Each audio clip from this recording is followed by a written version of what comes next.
when I wrote Built to Suck, it was based on size. And it was based on an assertion that companies today have become too bureaucratic, too dysfunctional, too political, too siloed, too risk averse, too conservative.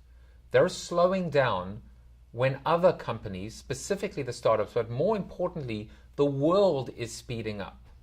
And there is a gap or disconnect between what consumers want and need and the values that those consumers hold to be true, and ultimately the ideals and the beliefs of the corporation. So that was the first essence, size. But then people came to me and they started asking, what about Amazon? What about Facebook? Well, the reality is Facebook already sucks.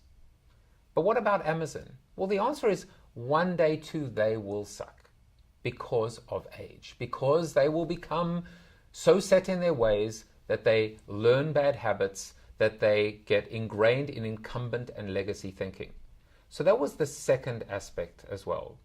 But there are more than that. The third one is this idea of being a public company. Elon Musk had essentially a bit of a nervous breakdown. Why? Because he's a true visionary.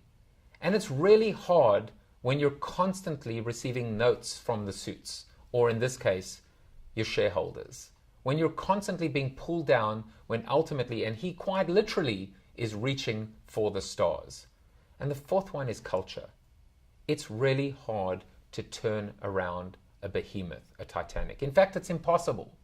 That's why there's a question mark in the subhead of the book. Culture is toxic and it can poison a company from the inside out, or it can liberate a company. That's why startups do so well.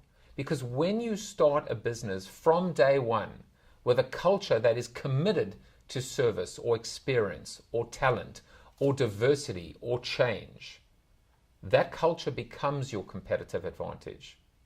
So to anyone out there, sucking is part of being a human being. And it comes with size, and it comes with age, and it comes with having other bosses. We all have bosses. Even in our home, we have a boss. And ultimately culture.